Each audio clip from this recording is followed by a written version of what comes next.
Diep in my stilte hoor ek jou naam. Tussen die skeure waar my vrese slaap. As alles breek en al my kragte gaan, staan nog jy, staan nog saam. So vandag het ons 'n baie ongelooflike gas wat ek dink vir die eerste keer haar storie gaan vertel. Is dit die eerste keer? Ja. Dit is so eer dat jy jou storie gaan vertel vandag. Ek is so dankbaar en ons gaan praat oor PTSD en haar lewe met PTSD en 'n bietjie meer deel oor PTSD en hopelik daar buite mense kan help wat sukkel self met PTSD. So welkom asseblief vir Dorien Loubser en baie dankie dat jy is vandag. Dankie vir jou. Ek is gewoond dat ek die onderhoude voer, so dis vir my lekker. Ja. Om 'n bietjie aan die ander kant van die mikrofoon te sit. Dankie dat jy my uitgenooi het. Baie dankie. Ek wil graag begin met jou kinderlewe want ek dink dit is so 'n belangrike punt om mee te begin. Hoe was jou kinderlewe gewees? Ja, dit is waar alles verkeerd begin gaan het, is dit nie? Ek meen 'n kind word in innocence gebore en jy's afhanklik van 'n ma en 'n pa wat vir jou veiligheid verantwoordelik is en weet my ouers is geskei toe ek 3 jaar oud was en ons praat hier van die vroeë 80er jare en egskeiding was nie iets wat regtig gebeur het nie. Ek onthou in sub A, ek was die enigste kind in die hele klas wie se ouers geskei was.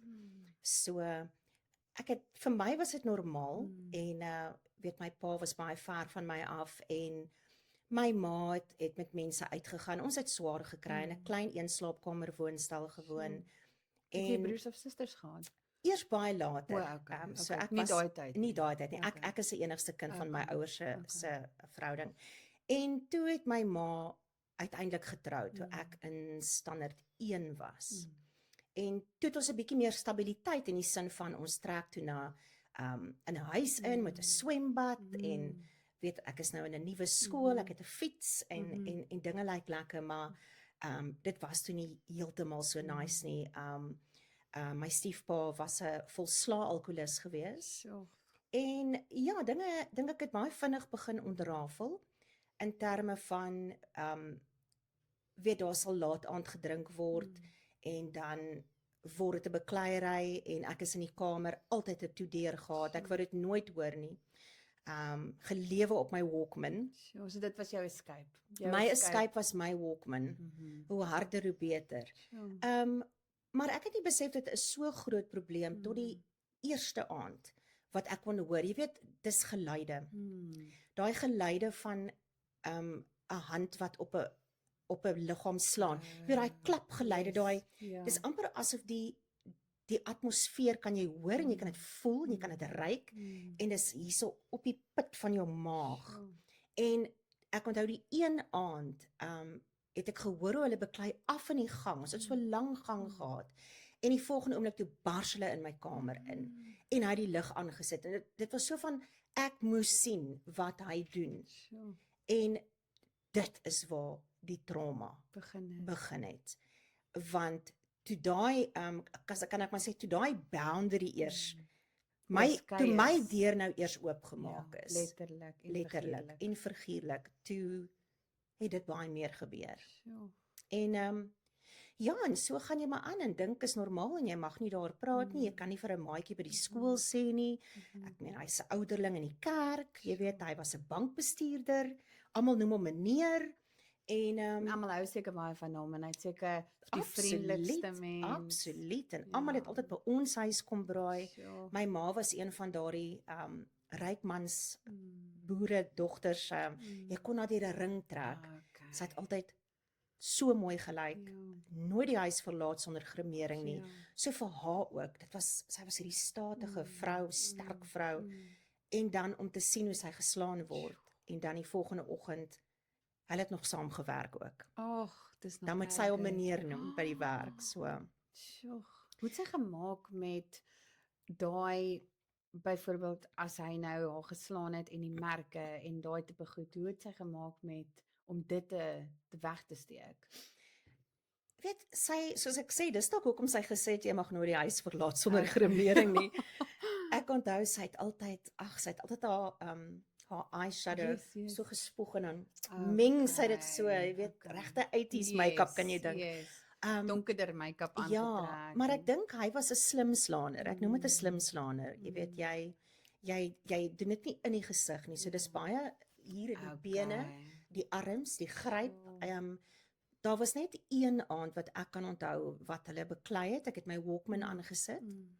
En die volgende oggend toe ek nou skool toe gaan, toe loop ek in hierdie lang gang af badkamer toe en ek sien toe 'n streep bloed teen die gangmuur en onmiddellik kyk ek na die kamer toe en ek sien my ma lê daar en haar hele kop is met 'n verband toegedraai. En al wat ek dink is, hoekom het ek my Walkman aangesit? Iets het gebeur en ek het nie gehelp nie. Ja. Wat toe gebeur het is hy het 'n hele klos van haar hare uit haar kop uitgetrek. Daar was eintlik 'n sny in haar kop en ek dink sy moes steke gekry het. Ja. Maar wat gaan jy? Die dokter gaan mos vir jou vra wat het hier gebeur. Natuurlik. So sy het maar net 3 dae by die huis gebly. Ek onthou ons het betadine opgesit. Eerste keer in my lewe wat ek geleer het, betadine kan help as jy dink jy moet steek kry. Ja. En toe begin dit nou van, maar ons moet loop. Ja. Hoekom bly ons hierso? Ja. Hoe oud was jy toe gewees daai tyd omtrent? Laerskool, Laerskool. standaard 3, 4. Okay. En ek meen, op 'n stadium wou my ma geloop het. Ek onthou sy het aan die polisie gebel. Oh wow. En ek was so opgewonde. Jy was Ek was like, bly. yes, Ja. ons gaan hier uitkom. En ek sal nooit vergeet nie, die polisie het al die pad na ons huis toe gekom en ons het so 'n donkerige voorportaal gehad en ek dink hy het geskrik. Hy het gedink Sy gaan dit nooit doen nie. Sy gaan dit nooit doen nie, want ons het nog nie selfone gehad nie. So dit was 'n landlyn oproep. Mm. En ek en my ma hardloop toe aan die deur toe en ek hoor hy stomp af na die voordeur toe. En ek onthou as kind kyk ek na hierdie polisieman. En hy vra, is alles alright hierso? En my ma sê nee, alles is reg. En ek onthou, ek het probeer oogkontak maak met te hom. wys. En ek sê, Oh, ja. help. En weet jy dat ek vir jare daardie polisieman verwyd het? En ek dink dit was 'n paar jaar terug wat die Here vir my daaraan herinner het. Toe moes ek ook net daai man vergewe. Dit was 'n ander tyd gewees. Ja. Dit was regtig 'n ander tyd Ja. gewees. En dalk het hy my nie gesien nie. Daar was nie 'n lig aan in die voorportaal nie. Ja. En hoekom sal hy na die afkyk na my toe? Weet hy is mos nou besorg, hy is mos nou volwassenes met wie hy praat. So en dit is nou hoe dinge begin eskaleer het tot ek in die hoërskool was. Soos dit lank aangegaan. Ja, dit was basies my hele skoolloopbaan. Sjoe. En toe nou in standaard 8, 9 was toe nou die eerste keer wat ek toe nou ook deurgeloop het. Okay. So dis eerste keer wat hy nou gesê het, okay man, dit is nou jou beurt. Dit is nou my beurt ook. Ja. Sjoe. Ja. Hoe het dit gebeur die eerste keer en hoe het jy gevoel? So, ja, dis nog 'n storie. Laat ek nou dink wat het eers gebeur. Dit het stelselmatig begin gebeur. Nou moet ek ook by sê, beide my ma en my stiefpa is oorlede, so ek dink ook dis hoekom ek voel ek kan praat daaroor. Ek dink ook omdat my ma in hierdie omstandighede groot geword het, of getroude lewe, het sy ook meer begin drink. Toe sit ek nou in 'n situasie met twee volslaa alkoholiste. Sure, dis So moeilik. dit was 'n verskriklike volatile situasie gewees en ek was hier in die middel. Ja. En ek dink my ma het besef as hulle 'n common enemy het, dan is sy veilig. So dan sal sy oor my begin kla of ek het iets gesê of ek het iets gedoen dat hulle Sy is nie meer die target nie. sy wou nie meer die target wees nie en ek vergewe haar. Ek meen sy moes ook net survive. Ja. En ek onthou een keer toe kla sy oor my kas wat so de mekaar is. Tot vandag toe nog, ek's amper 50 jaar oud. My kas lyk nog presies dieselfde. Ja. Ek kan nie my Ek kan nie my kas reghou nie. Dis my kas. Ek weet wat daar aangaan. Okay? Ja. Pak ook om reg kry ek niks nie. Ja. En ek onthou ook hy het middernag in die kamer ingestorm. Ek het eksamen geskryf. En toe sê hy vir my hy hoor my kamer is de mekaar. Hy het my lig aangesit, hy het my kaste oopgeruk en hy het alles uitgegooi. Alles. En ek moes dit toe regpak en dan moet ek hom roep vir inspeksie. Nou trek ons al by 1:00 die oggend. Dis ek het skool môre, dis eksamen, ek skryf wiskunde. En dan moet ek nou wag dat hy nou kom inspeksie voer en dan moet ek nou hoop hy's tevrede met hoe ek my kas reggepak het. En as hy nie tevrede is nie?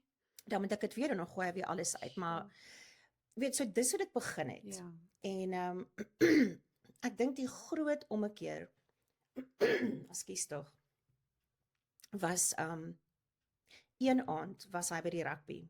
Dit was dit die 95 wêreldbeker? Ek dink so, hy het die Tonga wedstryd gaan kyk, dink ek nog. So hy was nie by die huis nie. Hulle was in Johannesburg en hulle het toe teruggekom en natuurlik baie gedrink. Ons het geweet as hy van 'n rugby wedstryd afkom, Kamer toe Walkman aan. dit is of dis eiersloop daai. Ja. En ek moet bysê hy het altyd sy vuurwapen aan hom gehad. Hoe bang was dit nie? Weet jy, ek het weet hy het my by eerste skote laat skiet met 'n haalgeweer op die plaas. So ek het rondom vuurwapens groot geword en weet hy was op die grens in Angola en ek het baie empatie vir die jong mans wat soontoe moes gaan wie self net kinders was. Hoeveel PTSD hulle het Verskriklik, van dit. absoluut. 100%. PTSD 100%. Jy mag nooit oor die oorlog gepraat het nie. nou En ek nou nog, hulle praat nie daaroor dit nie. nie. En ek dink dit was sy root van al sy PTSD. En alhoewel hy dit kon ken was om dit nou vir my te gee, weet. En om te drink en om autoriteit uit te Ja. leef, om my authority te hê. Absoluut. Sure. Want hy kon 'n bottel brandewyn tjoef Sure. in 'n aand klaarmaak. Sure. Dis verskriklik. Maar hierdie spesifieke aand wat toe gebeur het, ek was al in die bed, ek het al geslaap en die volgende oomblik hoor ek my ma roep my, dringend. Ek moet kamer toe kom, ek moet haar kom help. Toe wat gebeur het is sy vuurwapen het verdwyn. En hy beskuldig ons dat ons sy vuurwapen gevat het. Maar hy is so dronk. Ek onthou ek het in sy oë gekyk en sy oë was so glaserig. Dit was nie hy nie. Dit was iets anders wat oorgevat het. Nou kyk, daardie vuurwapen is altyd om sy enkel gewees, 'n revolver. En hoewel hy 'n groot drinker was hy 'n baie verantwoordelike vuurwapen-eienaar. Hy het my altyd geleer, 'n vuurwapen, jy moet altyd dit treat like it's loaded, bla bla bla. En dis weg. Dis net gone. Nou dink ons dat dit by die rugby verloor. Is dit nie kar? Waar is dit? En wat gaan hy glo? En hy sê, julle het dit gevat en julle gaan dit nou soek. En ek en my ma, ek onthou ons het op en af daardie huis gehardloop. Ek het sitkamerbanke uitgeruk. Ons het die kaste oopgemaak. Ek was in die kar, ek was in die voorportaal. Weet jy, dis wanneer jy tot in die vrieskas begin soek, op hierdie in die mikrogolfoond, hierdie aardige plekke. Moet jy net probeer erns Hy moet net asseblief erns uitkom. En ek onthou my boetie was toe, ek dink hy was 3 jaar oud en hy lê op die bed en hy kyk hoe al hierdie dinge gebeur. En hy begin toe my ma te slaan en dis waar ek besluit tot hier toe en nie verder nie en ek begin hom terugslaan met my gebalde vuiste. En dit het hom 'n rukkie gevat om te besef ek slaan aan hom. Want hy was so dronk. Ja, en toe draai hy om en daar kry ek my eerste vuishou in my lewe. As jy nog nooit 'n vuishou gehad het nie, ek het gedink dit voel as iemand 'n cricketbal teen jou vasbal. Ek het gedink my tande was uit my mond uit. Dit was so hard hier. En dit het my heeltemal teenoor die kamer gegooi en ek het nog my rug gekap teen al die laaie wat oop was, want soos wat ons nou vir die vuurwapen gesoek het. En ek onthou hy het omgedraai met sy een hand, het hy die dubbelbed opgetel en het so gelig, soos 'n veertjie. En my boetie het so gerol van die bed af en agter die gordyne het hy net so gaan sit. En toe sê ek vir my ma, ek moet gaan hulp kry. Ek moet uit hierdie huis uitkom. Hou hom besig. Soek jy die vuurwapen, maar hou hom net besig. Wat was jou plan? Ek is kamer toe. In die donker probeer ek my nagklere uittrek. Ek gryp net 'n sweetpakbroek. Ek gryp my plakkies. Ons het 'n lang oprit gehad by die huis met 'n slot by die hek. Toe sê ek vir my boetie, hy moet net daar sit in die voorportaal in die hoekie, hy moet nie naby sy pa kom nie. Ek het uitgehardloop, die hek oopgesluit en begin hardloop. Maar weet jy, ek het gehardloop asof die duiwel my gejaag het. Sjoe. Ons het hier gebly op die hoek van die straat en reg onder die straat was die dominee en die kerk, die pastorie. Waar anders moet ek gaan? Ja. Ons het nie selfoon Ja, nie. ja. Dit was 2:00 die oggend. En jy kan dink hier kom die dominee en 2:00 die oggend slaan Ja. iemand aan hulle En hoe deur het jy met gelyk? vuiste. Ja. Ja, en ag wat toe gebeur het is ek het toe die aand in die dominee se huis geslaap. Die polisie is gekontak. Toe die polisie daar aankom, was hy uitgepaas en hulle het basies net gevra waar is die kluise sleutel, so en so aan. Die volgende dag toe is ek toe huis toe. En weet jy waar kry ons daai vuurwapen? Onder die matras. Ag, onder die kussing van die bank in die sitkamer, Ai. waar ons 10 keer gekyk het. Ja. Ek het self door die kussings opgetel en opgelig Ja. en maar jy seker so frantiek, jy soos mens dink nie eers nie want jy's so bang, jy probeer net. Jo, dit is verskriklik. Dit was een van 2 goed wat ek dink geweldige impak op my Ja. siege gehad het. Ja. En ek was baie gelowig want weet as jy in so 'n huis groot word, dan het jy net die Here in jou Walkman. Ja, ja, dit is goed gesê, ja. Ja. En ek kon net nie verstaan nie. Dan sê ek, Here, hoekom moet ek deur dit Ja, gaan? ja. Wat het ek verkeerd Ja, gedoen? en jy was net 'n kind gewees. Hoekom you didn't have a choice? Dit was nie 'n keuse wat jy gemaak het nie. Nee. Hoekom? Dit is so 'n goeie vraag en ek dink dit is so hartseer want hoeveel ander kinders sit vandag nou in daai huis. En sit vandag nou met 'n pa wat so drink en 'n pa wat wat doen mens vir hulle? En jy weet my ouers was geskei en my pa het in hierdie kalm, Ja, rustige, standvastige huishouding gehad. heeltemal teenoorgestelde. Dan gaan ek vakansies na my pa toe. Dan die PTSD. My pa kon dit nie hanteer as ek so lank slaap nie. Weet jy, ek kon tot 1:00, 2:00 in die middag Ja, slaap. sjoe. Dan sê my pa, staan op man, mens slaap Ja, nie so laat ja, nie. Weet hy ja. kon dit nie verdra nie. Ja. En ek het eers jare later besef dat my liggaam het net geweet vakansietyd, safety.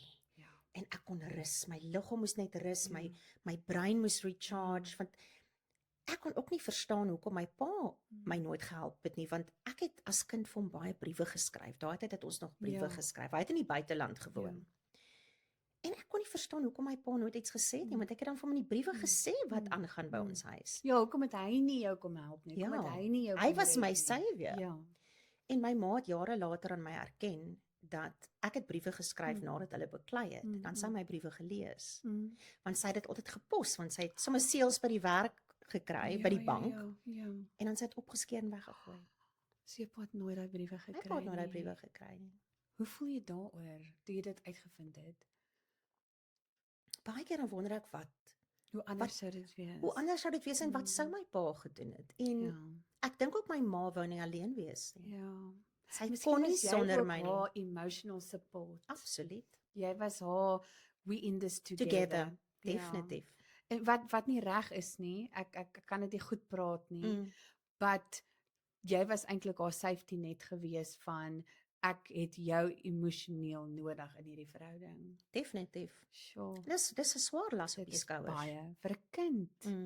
Dit is ongelooflik erg. Definitief. Baie keer dan praat mens altyd van wat in 'n traumatiese huis gebeur of as enige trauma met jou gebeur, maar ons praat baie min oor wat binne in jou gebeur wanneer jy trauma ervaar. Wat jy praat van jy het jou Walkman, jy het jou maar wat het fisies binne in jou gebeur in daai tydperk? Wat was jou gevoel gewees elke dag as hulle beklei, elke dag as jy by die huis kom en is amper jy's constantly in a fight or flight state. Daai dae het ek nie geweet wat fight or flight Ja. was nie. Natuurlik nou ken ons dit baie Natuurlijk, goed. Yes. En ja, permanente fight and flight. My maag was altyd omgekrap. Okay. Daai draai in Ja, jou maag. ja. Kopsere, verskriklik baie kopsere gekry en nooit verstaan hoekom nie. En maar dit het my realiteit geword. So dit was normaal. Dis eers toe ek ouer geword het wat ek begin panic attacks kry, anxiety attacks, wat ek nie geweet het wat op die aarde besig is om met my te gebeur nie. En soos wat ek ouer geword het, het my liggaam al hoe meer en meer begin manifesteer van wat hierdie wortel was. Want ek dink daar's nog een storie wat ek sal vertel. En toe na die vuurwapen voorval het ek my rug op die Here gedraai. Ek het net gesê, that's it. Wat was jou rede? Ek het net genoeg gehad met die hele vuurwapen storie en ek was toe in standaard 9 en toe begin ek rebelleer. Verkeerde maatjies by die skool gemaak. Ek was top akademies. My punte het seker met 20% gedaal. Met die verkeerde mense begin uithang, begin rook, begin skelm drink, begin stokkies draai by die cool kindershuise. En Het dit jou authority gegee? Het dit jou daai power gegee van ek het nou beheer. Ek het nou, niemand gaan my meer beheer nie. Tot een aand was ek uit saam met die cool crowd. Ons het in 'n parkie gedrink. As we all did. Ek sal nooit vergeet nie 'n persbottel sambuca. Ek kan tot vandag toe nie die reuk van sambuca hanteer nie. En al wat ek kan onthou is ek is deur 'n polisievang by die huis afgelaai. En ek onthou my ouers was so geskok toe ek in die huis aankom. En ek het vir my graankos gemaak, my ma het nog melk laat suur raak, sy wou beskuit gebak het. Ons het jare later daar gelag.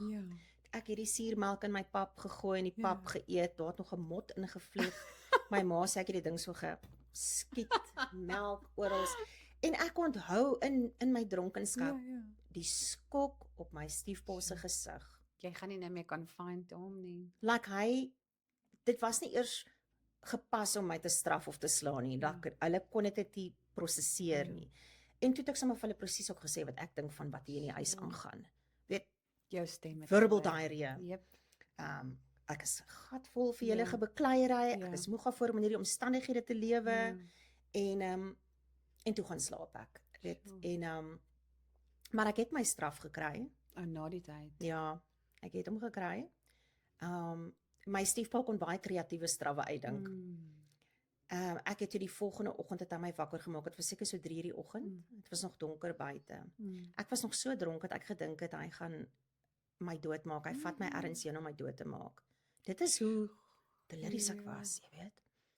Maar toe sien ek my boetie is in die kar en is net ek en my boetie en my ma is nie daar nie. En is donker en ons ry en ek dink hy gaan ons nou doodmaak. En ons stop by 'n rivier en ek dink hy gaan ons verdrink.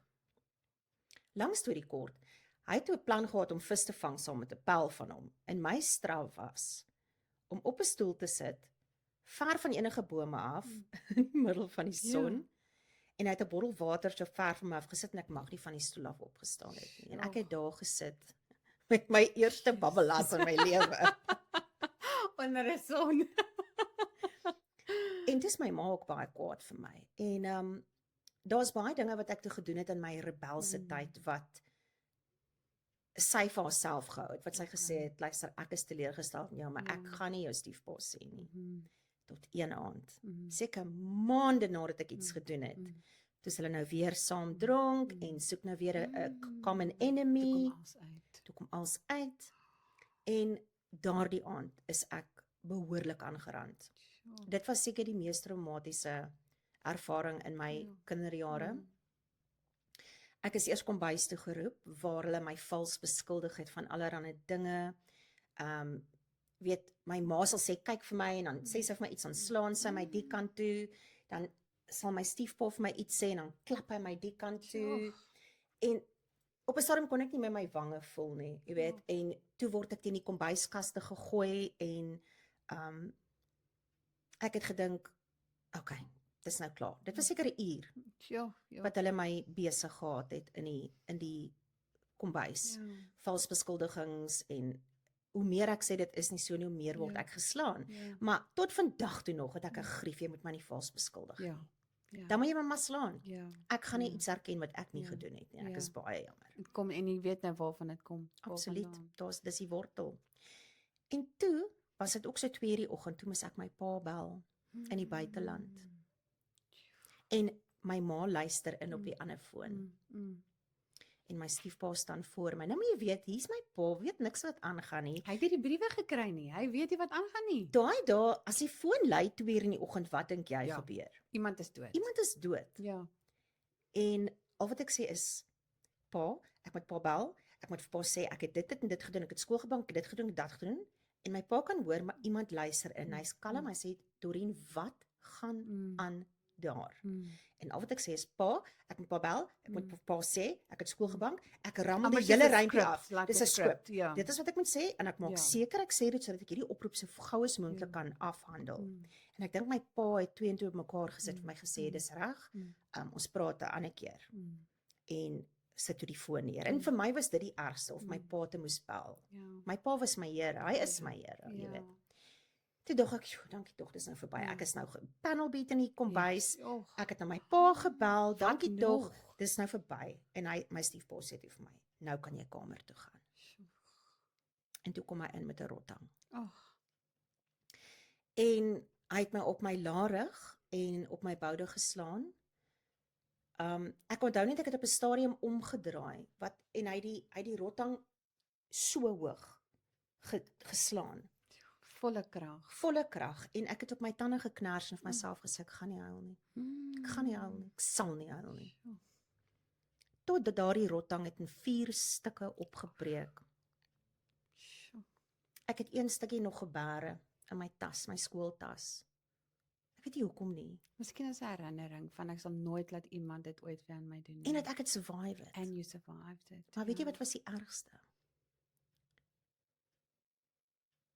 Toe hy my nou so slaan, en ek draai so om te kyk, toe staan my ma in by die deur, en sy encourage hom om aan te gaan. Dit maak my hart seer. En daardie aand het my verhouding met my ma Ja. permanent verander. Ja, ek kan nie anders dink nie, want ek kan nie dink as jou kind deur dit gaan en jy staan daar en jy encourage dit. Ek's jammer, maar ek kan nie. Ek kan nie. Ek het tot en met my ma se dood ek het haar gerespekteer, ek was lief vir haar en ek het Ja. alles gedoen wat ek kan vir haar, Ja. maar ons verhouding was Ja, nooit weer ja, dieselfde nie. Toe Ja. ek matriek skryf, is ek uit daardie huis uit dadelik. en ek het gesê ek gaan nooit weer terugkom nie. Sjoe. Nooit weer. Hoe het jy gevoel toe jy nou daai dag uit die huis uit is en nou moet jy alleen wees? Want onthou, nou as ons praat liggaamlik, daai huis wat jy in groot geraak het, was daai uncertainty, daai constant anxiety, daai constant fight or flight, was vir jou nervous system normaal. Nou kom jy uit die huis uit, nou is daar rustigheid, daar's vrede, and this is almost unnatural vir jou liggaam. So verduidelik daai proses toe jy nou uit die huis uit gaan en liggaamlik wat gebeur toe. Wel, toe kom ek Port Elizabeth toe Okay. en toe kom swat ek hier by die universiteit. Mm. Dis daar nie net kalmte en vrede nie, daar's vryheid. Ja. Ek Ja. mag nooit sokkies toe gegaan het nie. Ja. Ek mag nie gremering gedra het nie. Ja. Ek mag niks gedoen het nie. Ja. Ek mag net nooit enigiets gedoen het nie. Ja. En toe kom al die vryheid Mm. en ek kan skielik doen wat ek wil. Mhm. En ek het nie geweet hoe om hierdie vryheid te hanteer nie. En wat doen ek? Drink, Ja. party, kuier. Ja. Ek was heeltemal oorrompel met die feit dat ek mag gaan waar ek Ja. wil, ek mag doen wat ek wil. Ja. En daardoor nog as jy eerste jaar was, het jy 'n curfew gehad. Mhm. Ek dink dit was 1 uur of 12 uur Okay. en dan sluit hulle die deure. Sure.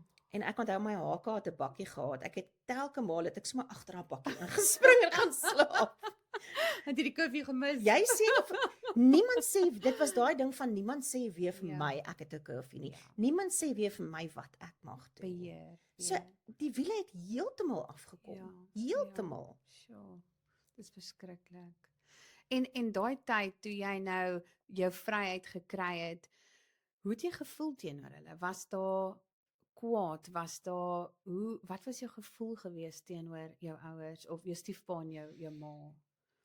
Ek was net baie bly dat ek nie in hulle huis hoef te gewees het nie, maar ook daar was baie tye wat ek op universiteit was wat my ma my sou bel, byvoorbeeld.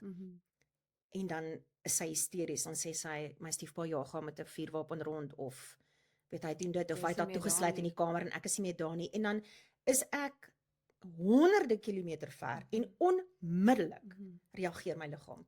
Dan begin ek bewe, ek huil, ek is hysteries, Asof ek kan jy daar is. my hele liggaam reageer asof ek daar is. Dan voel ek, hoekom bel my ma my as sy weet ek kan niks doen nie? Dis amper asof sy my weer wil traumatiseer, want 'n ma sal net wil, wat moet ek doen? Wat moet jy doen? Bel my, ek is Ja. honderde kilometer Ja, ver. ja. Ek kan nie help nie. Ja. Selfs toe ek in Engeland was, dan sal my ma my bel, my ma die manier gehad om my net so te ontstel dat ek heeltemal beheer verloor en huil dat ek nie kon werk toe gaan nie. Dit is die impak wat my ma op my gehad het. Amper erger as my stiefpa, want in daai tyd was my stiefpa toe nou al oorlede. Hy is baie jonk dood op 47 en ek dink hy het geweet hy gaan doodgaan. Want my laaste gesprek met hom was het hy my geroep kom bys toe en hy het vir my uit sy hand uitgesteek. En ek het gedink, wat gaan nie aan? Ja. En toe sê hy vir my, hy wil net vir my jammer sê vir alles wat hy nog altyd aan my gedoen het en hy weet dit was nie reg nie. Ja. En jy weet as iemand vir jou jammer sê en jy weet hulle sê net vir jou wat jy wil hoor. Hierdie was absoluut van die Here af. Ek kon dit voel.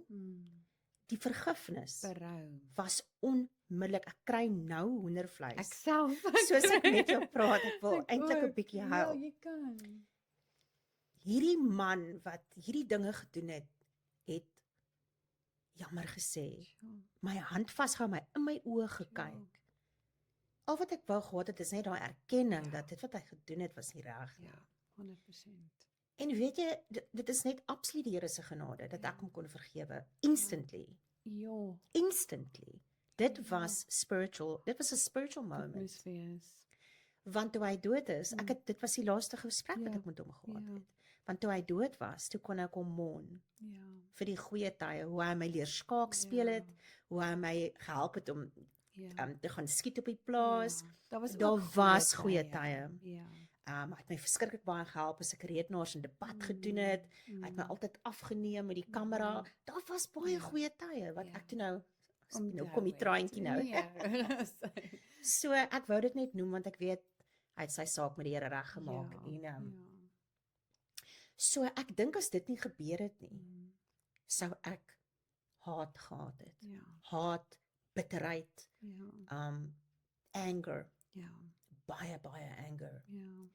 So dit het my toegelaat om toe nou net dit in my liggaam ongelukkig nog te hê. Ja. En dit is ongelukkig nog 'n battle. Dit is. Dis nog 'n Dit battle. is nog so 'n bietjie, ja.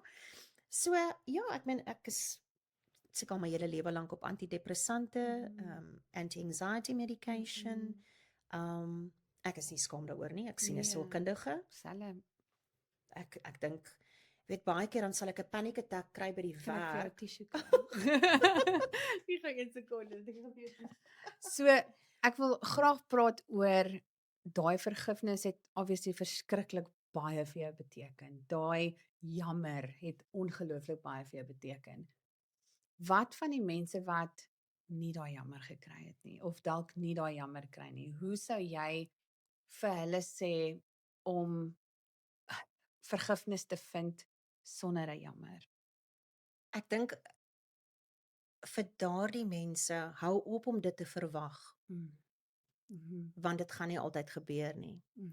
En dan kom 'n tyd in jou lewe wat jy nie altyd kan sê ek drink omdat, Ja. ek rook omdat, ek Ja. is 'n dwelmverslaafde omdat. Ja. Daar kom 'n punt in jou lewe wat jy vir jouself verantwoordelikheid Ja. moet neem. Mhm. En jy kan nie meer sê daai persoon het dit aan my gedoen en hy het Ja. nooit vergewe nie. Ja. Jy gaan jouself moet begin vergewe, Ja. moet besef dat jy nie verantwoordelik was Ja. daarvoor nie en jy moet na jouself kyk as mens. Ja, dis baie waar. En ek dink dis ook belangrik of ek weet nie hoe voel jy, het jy daai jammer nodig om aan te beweeg? kyk, ek het dit nie verwag nie. Nee. So dit het my onkant gevang, maar ek dink almal wil 'n jammer hê. Natuurlik. Almal wil 'n jammer Natuurlik, hê. Ja. Maar hoekom wil ons 'n jammer hê? Ja. Ons wil acknowledgement hê dat Yes. ons seer gemaak is. Ja. Maar die Here weet dit, hy Ja. sien dit. Ja. En ek wil dit noem want baie jare later, toe ek in Engeland was, het ek baie lank tand. Want onthou ek het mos nou my rug op die Here gedraai Ja. na hierdie Ja, 4-wapen storie. Ek wil terugkom daarna toe. En toe's ek nou in Engeland en al my huismaats daar was van PE af. Man, ons was 'n lekker groep Ag, gewees. lekker. En die een sê toe, "Ag, kom saam met my na 'n kerk conference Ja. dingetjie toe." Ek sien ek wil nie, ek wil dit nie. doen. Want ek kuier nou in 'n party elke naweek. Ek wil nou nie Ja, vals wees ja. nie, jy weet. En ag, sy het nou my arm gedraai en hier gaan ek. En dis so 'n tipe van 'n ding waar ons almal in sirkels sit en ons praat oor trauma en Ja. Dis onverwags om by die kerk te praat oor trauma. want dit was half 'n conference, 'n vroue conference Okay, tipe van okay. ding, jy weet. Ja. En die persoon wat die ding lei sê toe, ek wil hê jy moet terugdink, wat is die eerste trauma wat by jou opkom? Weet jy, dit is asof ek 'n visioen sien. Ja. En ek gaan ewe skielik terug na daai aand van die vuurwapen. En ek sien myself bo ons huis. Die huis het nie 'n dak nie, want ek sien Dis nou, 'n derde persoon. ja, ek sweef hier bo en ek kan sien hoe ek en my ma hardloop en banke uitruk Ja, en ja, boekrakke ja. skoonmaak. Ek sien hoe my boetie Ja. in die hoekie sit. Ek sien hoe soek ons hierdie vuurwapen. En ek onthou, die vuurwapen is gevind in die sitkamer onder die kussing wat ons die hele tyd na gesoek het. En toe besef ek, maar ons het 10 keer daar gekyk. Ja. En soos ek hierdie visioen sien ek hoe hardloop ek om die draai en daar staan 'n engel. Sjoe. Daar staan 'n engel, hy was so groot, sy Ja. kop het teen die dak geraak Sjoe. en hy het die vuurwapen in sy hand gehad. Sjoe. En net daar sê die Here vir my, jy het gedink, ek was nie daar vir jou nie. Ek het daai vuurwapen kom wegsteek, Ja. want as hy dit gekry het, was jy en jou ma en jou boetie vandag dood. Jo, dis hartseer. En net daar, Toe toe val ek weer in die Here se arms. Ja. Dit is so 'n wonderlike testimony ook om jare later te besef, maar as jy eintlik na daai groot presies soos wat jy sê in daai derde persoon die volle prentjie kon sien en besef, maar eintlik was ek beskerm. Altyd. Ek was eintlik net beskerm gewees. Ja. En daai aand het jy dit nie besef nie en hoe kan jy dit doen en miskien was dit nodig om deur daai rebelfase te gaan. Want miskien was dit nodig om uit dit uit te kom en jou vry te kry en jou miskien dit was als nodig geweest om jou terug te kry. En om my stem terug te jou kry. stem terug te kry. En nou gebruik ek my stem. Ja, Is dit ja, ironies? Ja, dit is die wonderlikste van alles. So, Dat ja. deur jou hele storie jy hoeveel vrouens nou help elke liewe dag. Dit is absoluut wonderlik. Ek wil graag terugkom met na PTSD. Hoe het dit jou verhoudings beïnvloed? Want jy het hierdie voorbeeld gehad as 'n kind wat 'n verhouding hoe dit lyk. Nou moet jy in jou eie verhoudings inbetree en jy ontmoet mense en jy trou en hoe het dit jou verhoudings beïnvloed as gevolg van jou PTSD? Definitief, as ek ooit ouens ontmoet het wat verskriklik baie van my gehou het, dan het ek gedink dit was iets fout met hulle. Sure. Dan het ek hulle baie vinnig. Ja. Daar was nou nog nie selfoon nie, so kon hulle nie blok nie, maar nee, ek soek nie die. ja, ek het altyd gedink vir jou om van my te moet hou, daar is iets fout met jou. Ai, So ek was altyd verdag. ja, hypervigilant. Hyper vigilant. Niemand vertrou nie. En toe die mans wat ek wel vertrou het in my jonger dae was toe nou ook potensiële vroueslaners. Oh, Ek het met 'n ou uitgegaan wat ek onthou hy het 'n hond gehad, 'n husky, wat van sy pype opgegrawe het in die tuin en ek onthou het daai hond met die vuis bygekom. Ek sal dit nooit vergeet nie. En hoe ek besef het ek moet hierdie rooi vla moet ek nie ignoreer nie. Ja. Ja. Om iets simpel vir jou te sê, soos ek en my ma mag nooit langer as 'n sekere tydperk by die winkels gewees het nie. So daai kon jy nog klere vat en by die huis gaan aanpas en dit terugvat winkels toe. Tot vandag toe nog, as ek en my man winkels toe gaan, dan apologize ek van die huis af tot by die inkopiesentrum. Ek gaan nie lank wees nie. Ek beloof ek gaan nie lank wees nie. Dan sê hy vir my, gee nie om nie, weet jy, hy's so rustig. As hy sy foon by hom het, is hy super happy. Maar tot vandag toe nog, ek doen dit nou nog. Ek kan dit nie afleer nie. Daai angs van hierdie ry is so lank. Ek moet net van sê ek is jammer, doen dit nou nog. Die ry by Clicks is so lank. Ek is so jammer, ek gaan nou kom en hy bly dit in my kop imprint. Dis okay. En ook toe ek my eerste panic attacks begin kry het, dat ek nie geweet het wat dit was nie. Nagmerries. Night terrors. Moenie nagmerries onderskat nie. En dit is nie goed soos jy droom dat jy aangerand word of sulke goed nie. Ek praat van donker drome, evil drome. Goed waar jy wakker word, waar jou hart so vinnig klop, waar jy begin huil en jy weet nie wat jy nou net gedroom het nie, maar jou hele liggaam reageer. En ek weet met my man, hy het ook nou al gewoond geraak, as ek nagmerries het, hy moet my wakker maak, hy moet seker maak, ek is heeltemal wakker. Anders raak ek weer aan die slaap en ek hou aan droom, dan skree ek weer, ek sal klip hard skree in my slaap. So hy moes ook deur dit gaan, tot op 'n punt dan sê hy vir my, ja, staan nou op, jy moet gaan badkamer toe, net om seker te maak ek is wakker. So ons het in 'n roetine gekom, as ek skree, dan moet ek badkamer toe gaan, drink 'n slukkie water, splash my gesig miskien so 'n bietjie.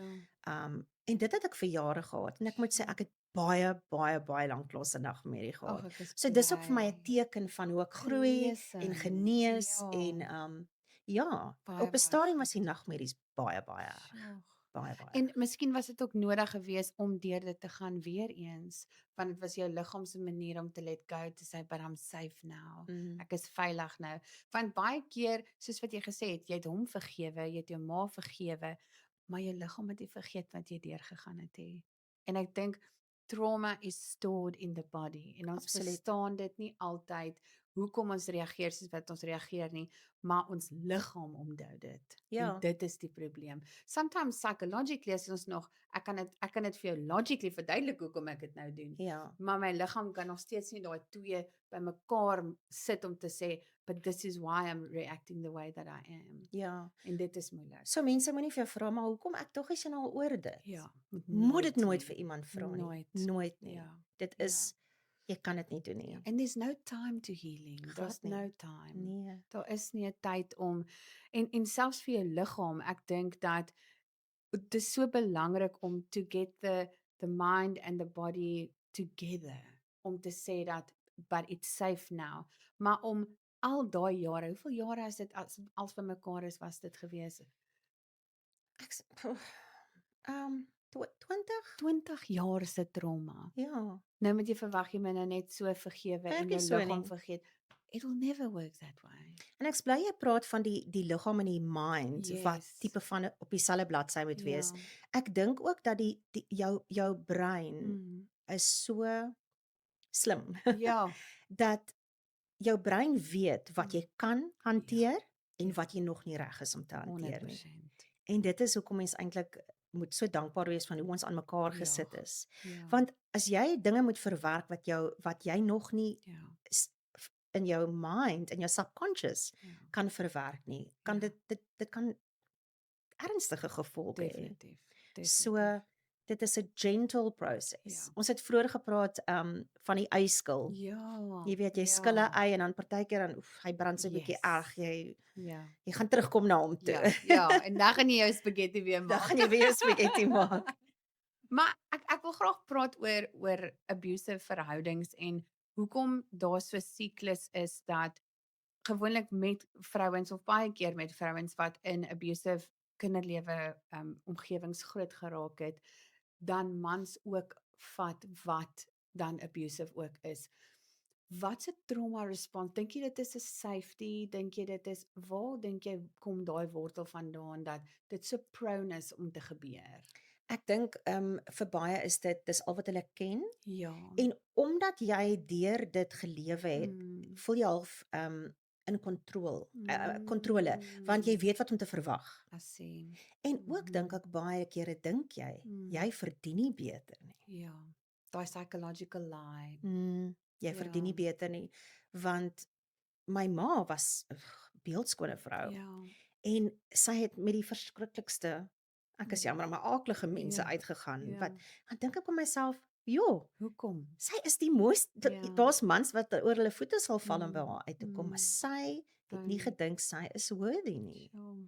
So ek dink ook dit is soos ek sê, ek dink 'n vrou wil ook dis daai familiarity 100%. en ek weet wat om te verwag Ja. en ek kan dit hanteer Ja. want ek weet hoe dit werk. Ja. Ja. En ook baie keer dink ek hierdie keer kan ek dit verander. Ja, natuurlik dink jy dit. En ek kan beheer hê want ek kan hierdie persoon verander. En hoeveel keer kan hulle eintlik? Nooit. Want dis soos ek nou sê, nou ontmoet jy iemand wat baie van jou hou en dis die perfekte ou. Iets voel nie reg nie. Soos Ja. ek vroeër gesê het, Ja. as hierdie ou so onbal is oor my, daar's iets fout met hom. Want ek is broken. Ja. Ek het issues. Ja. Ja, ja. Dat jy nie hierdie Waarde, prins kan raak sien nie. Ja. En die waarde in jouself. Die waarde in jouself. That you worthy enough of him to love you. Ja. That you are worthy enough om van hom om mal te wees oor jou. Why not you? Ja, so ek Hoekom dink nie? baie vroue sabotage 'n Ja. goeie 100%. verhouding Ja. om terug te val in iets wat hulle ken, waarmee Ja. hulle gewoond is Ja. en om 'n gat te vul wat was as kind nie gevul is nie, Ja. daai liefde wat jy smag voor van 'n Ja. pa byvoorbeeld. Nou wil jy 'n man moet dit doen. Ja, dis baie waar. Ja. En jy dink daai persoon gaan dit vir jou gee omdat hulle meeste van die tyd so manipulerend is. So jy kry daai oomblikke waar jy daai verskriklike liefde kry. Jy kry daai blomme en daai abundance of love nadat iets gebeur het. En ek dink daai bietjie van, as ek kan sê, positiewe of daai bietjie Broodkrummeltjies. Ja, daai, Broodkrummeltjies. you hanging on to that. Ja, absoluut. Ja. En dan kom maar 'n tyd wat jy besef jy is besig om dieselfde pad as jou Ja. ma te loop. Sure. En dit is 'n verskriklike ontnigtering. Ja. Ja. 'n Baie groot ontnigtering want jy sit jou kinders ook daardeur. Kyk, ek het nie kinders nie Mhm. en ek dink baie keer dis een van die redes hoekom ek nie kinders het nie. Rarig. Ek het altyd gesê ek kies my loopbaan Ja. en in my kinderjare, ek en my ma is deur so baie dat ek het gevoel ek is haar ma. Ja. You were the parent. Hier's ek 'n kind van 11, 12 jaar oud, dan kom sit my ma in my kamer om daar 'n sigaretjie Ja. en huil snot en trane en ek moet vir haar sê dit gaan oukei wees mami. Dit gaan oukei wees. You had to Dit is become nie my the- werk nie. Nee, it's not your responsibility. So net die gedagte om kinders te moet hê ja. was vir my so overwhelming dat ek nooit kinders Sure. wou gehad het nie en ek is nie spyt oor my keuse nie. Okay. Ek meen ja, my man is geskei, so ek het 2 pragtige Okay. volwasse dogters. Okay. So dit is vir my lekker om Ja. stiefma te wees. Ja. Net om daai Verhouding te hê. ja, want die woord stief ook het hierdie slegte Dit konnotasie het. Ja. en ek wou 'n beter stief wees Ja. as dit sin maak. Dis baie mooi. Ja. Ek dink dit is iets wat jy jouself so goed geken het dat jy besef het dat ek wil nie self want ek is nie reg om dit te kan doen nie. En ek dink dit is so wonderlik dat jy daai amper daai you had such self-awareness that you were able to understand that ek kan nie dit met dit deel nie. En dit is wonderlik. Dit is baie wonderlik. En ook weer eens die trauma wat in jou liggaam gestoor Ja. is, die hele gedagte om dit te moet geboorte gee, Ja. Ja. was vir my so ek het gedink dis abnormaal. Ja. Hoe kan vrouens deur sulke goed gaan? Ja. Daai angs Ja. en ek was net en jy weet as jy ly on anxiety of panic, jy avoid goed wat vir 100%. jou daai anxiety Ag, gee. ja. as jy nie daarvan hou om in sekere besige strate af te ry nie, Ja. sal jy 10 blokke verder ry. Ja. As jy nie parallel Ja. kan parkeer nie, dan loop jy maar 4 blokke. Jy Ja. sit jouself nie Ja. deur daardie anxiety nie. Ja, Jy weet, definitief, ja. definitief. Wat was jou triggers gewees? Of ek weet jy sukkel nou nog met angs, maar wat sou jy sê is nou jou triggers wat jy nou al agtergekom het wat van jou PTSD en jou angs en wat is jou triggers?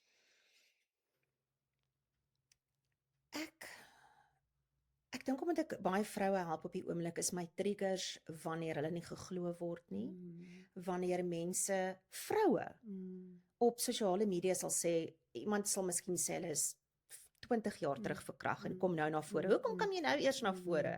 Ek wil nie sulke goed hoor nie. Veral as jy dit nie verstaan nie. Ja, En ook as mense nie geregtigheid kry nie. ja.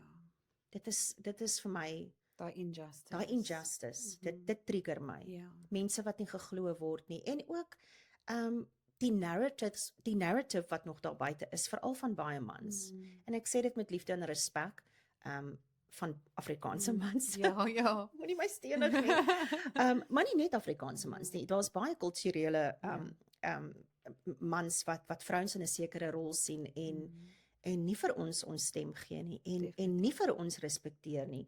En dit is 'n probleem. Ja. Ek meen ons het nog lande waar vrouens nie mag voertuig bestuur Ja, nie. Ek meen ja. waar in jou lewe.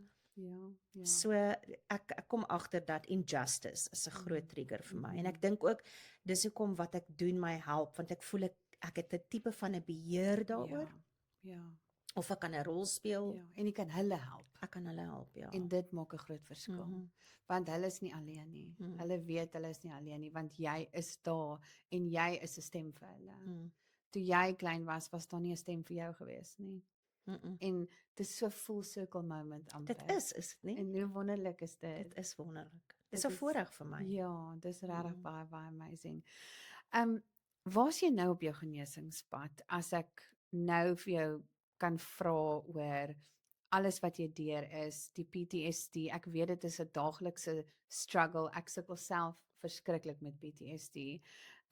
Dis nie iets wat of miskien is daar, ek weet nie, ek is nog nie so ver in my genesingsproses dat ek kan sê it's over and it's done with nie. Ek is nog definitief nog in my vroeë dae van die genesing. Waar's jy in jou genesingspad? Ek is op 'n baie goeie plek. Dis wonderlik. Ek dink as ek terugdink na die laaste jaar, het ek 2 baie ernstige paniekaanvalle gehad waar ek regtig gedink het ek is besig om dood te gaan. Wat vir my, dis amper asof die panic attacks geescalate het. Nie waaraan jy gewoond is nie, soos die sweet, die vingerpunte wat doodgaan, die bene wat jellyrig en lam voel. Hierdie was 'n werklike gevoel van ek gaan dood, weet. Terrible. Ek gaan nou doodgaan en wat ek net my man weet nou al dat hy moet my net vashou en my ground. Yes. Ek moet myself net ground. Ja. So ek het ongelooflik baie gegroei in die laaste 2 jaar. En ek voel ook meer confident en soos ek sê omdat ek mense help ook, hoe meer ek dit doen, hoe meer genees ek ook myself en om my storie te vertel. Ek kon nooit hierdie goed vertel sonder dat ek huil nie.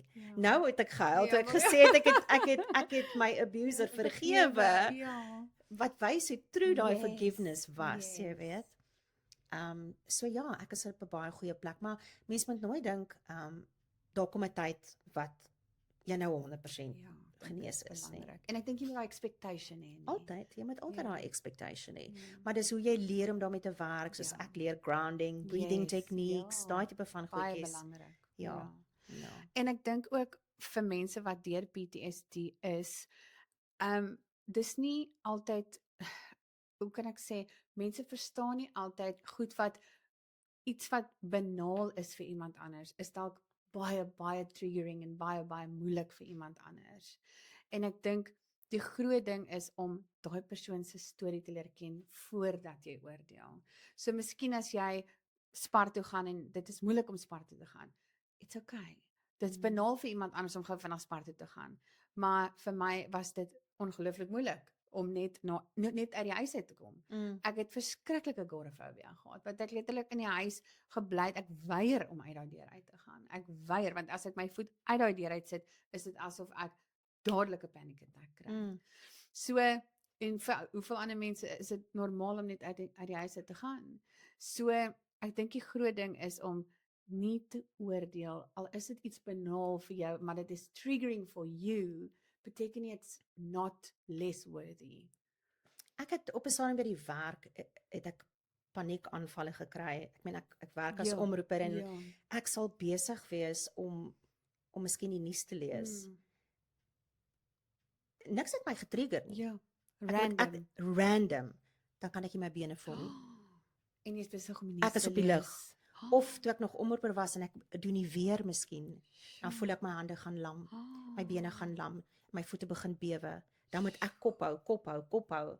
En dan voel ek net ongelooflik duiselig en dan moet ek net uitkom en gewoonlik eet ek maar ietsie soet. Ek ook. Ja, dit Hoekom help. is dit so? Dit help, want dit voel of jou bloedsuiker val. Ja, dis presies die gevoel. Ek sê altyd vir my man, ek soek suiker. Ek sal 'n hele bol Yes, one in my mond ja. indruk of jelly Dis so babies. interessant. My Dis man het vir my presies gesê, dieselfde. hy maak altyd seker ek het jelly babies op my aansig of iets, jy weet. Iets soet. Ja, en Ja. dan sal iemand vir my sê, "Is jy okay by die werk?" En sê ek is fine, ek het Ja. net 'n panic attack. Dan sal iemand sê, "Nou, wat het jou waar paniek jy?" Dit is nie hoe dit werk nie. Dit is nie. Niks het my getrigger nie. Nothing. It's random. My liggaam het net gereageer Ja. op iets. Wat dit is, weet I ek don't nie. know. Ja. En dit kan gebeur. Dit gebeur Ja. as jy bestuur. Ja. Ek moes al van die snelweg aftrek. Ja. Wat ek nie my bene kan voel nie. Wat jy voel jy's nie in beheer oor jou voertuig nie. Ja. Niks het my Nee, getrigger nie. Niks. Niks nie. Jy was net op pad ergens heen. Ek is op pad winkel toe. Ja. En dit is die realiteit van Dit PTSD. Dit is regtig die realiteit. En ek dink nie mense besef wat 'n struggle dit elke dag is nie. Elke liewe dag hoop mens net vir 'n goeie dag. Mens hoop net vir 'n dag wat as daar anxiety, ek dink ons altyd anxiety, maar dat die panic attacks dalk nie sal vandag gebeur nie of net bid dat vandag beter sal wees as die vorige dag. En En weet jy, die liggaam is so snaaks. Op 'n stadium het ek panic attacks gekry elke dag op presies dieselfde tyd. Elke middag byvoorbeeld as ek die weer gedoen het op die radio. ja, 5:00 die middag miskien, dan Ja, dan doen ja. jy weer na die Ja. nuus. Elke dag dieselfde tyd. dis baie interessant. Het jy ooit teruggegaan na jou kinderlewe toe in daai tyd? Dat was dit nie die tyd wat jy teruggegaan het by die huis, wat jy ooit daai tyd Nee, gekoppel aan dit iets? is so random. Completely random. Dit is net, ek kan dit nou nog nie verstaan nie. Ja, dis baie So interessant. die liggaam is net 'n interessante masjien wat ek ons dink in ons lewe. verstaan dit glad nie. Glad nie. Ek dink ons is so ver van ja, dis baie interessant. Die laaste vraag wat ek graag vir jou wil vra is, watter gedeelte van jou het aanhou veg? Want ek dink mens kom deur baie depressie as mens deur PTSD gaan. Of ek het self verskriklike depressie ingegaan. En wat het jou aanhou laat veg deur daai PTSD? Want elke dag is struggle, elke dag is moeilik, elke dag is, wat het jou aanhou laat veg? Ek weet nie wat om vir jou te sê nie. Ek dink net ek is net iemand wat opstaan. Ja. Ek dink terug aan toe ek aangerand is met die rothang. Ja. Daar waar ek gesê het ek gaan nie huil nie. Ja. Ek gaan nie huil nie. Jy gaan my nie onderkry nie. Ja. Jy gaan my nie vals beskuldig nie. Ja. Jy gaan nie my stem van my wegvat Ja. nie. So miskien is ek dit 'n bietjie harder gehad. Ja. Miskien is dit die secret. So dalk was dit ook 'n bietjie van 'n shield wat ek om my Ja. dra. Ja. En miskien 'n dissociation ook. Ja. 'n bietjie van 'n dissociation dat jy heeltemal dissociate van. En ek dink baie keer dink ek as iets met my gebeur en ek weet wat my kinderlewe en my agtergrond is, dan dink ek, liewe genade, kyk waar is ek al deur Ja. as ek hier agter kyk en ek kyk vorentoe. Ja. En kyk waar is ek Ja. en hoe okay ek is. Ja. So ek dink dis daai klein Dorien. Ja. Daai klein Dorien wat Ja. nooit veilig gevoel het nie. Ja. Ek moes al baie inner child work gedoen het. Ja. Dit is so belangrik. Baie. So Baie. belangrik. Wat En- sou jy vir haar sê nou? Ek dink die belangrikste is om vir haar te sê jy's veilig Ja. en jy gaan nie uitkom en die Ja. lewe gaan baie interessant wees en Ja. jy gaan nog Ja. baie cool goed doen en Yes. sien en beleef Yes. en nog baie trane huil. Ja. because that's life. But you want to En be there. So baie mense help. Ek weet ek beklemtoon dit heeltyd, maar die werk wat jy doen help so baie mense. Dit was nooit my plan nie, maar ver agter my kop het ek geweet, daar's 'n rede hoekom my die Here my deur hierdie dinge gebring het. Ja. Ja. Want anders is dit 'n waste. Ja, definitief. Hoe kan jy deur dit gaan en nie iemand Ja. anders wil help nie? Ja. Ja. So ja. Dis wonderlik. Die laaste vraag is altyd watse phrase of motto sal jy vir iemand anders te graag wil leer om die lewe 'n mooier plek te maak? Wat dink jy sal dit wees? Sjoe. Nou moet ek mooi dink. Wat het ek eendag gesê vir iemand? Never let your past trauma and failed relationships define who can love you in the future. Sure. Dis baie mooi. Dit is baie mooi. Ek soek copyright op daai. Ja. Noted. Dis regtig baie mooi. En sjoe, hoe waar is dit nie? Dit as jy regtig nou diep daaroor dink, dit is eintlik verskriklik mooi. Dankie. Dis regtig baie mooi. Ek wil vir jou sê dankie vir al die werk wat jy doen. Ek luister jou podcasts op die radio. Ek luister alles wat jy doen. Ek sien jou op sosiale media hoe jy veg vir die mense, hoe jy veg vir vrouens. Dankie vir alles wat jy doen en moenie ophou nie because you have a purpose en ek is so dankbaar dat daar 'n stem is vir daai vrouens.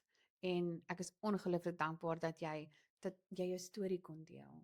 Ek is baie bevoorreg dat jy my genooi het en ook dat jy hier is en jy het ook 'n rol om te speel. Ja. Dit lyk bietjie anders as myne, maar dis belangrik en ek het baie lekker gekuier. Ja, dit was my ongelooflik lekker. Baie dankie. Dis 'n groot plesier. Dankie.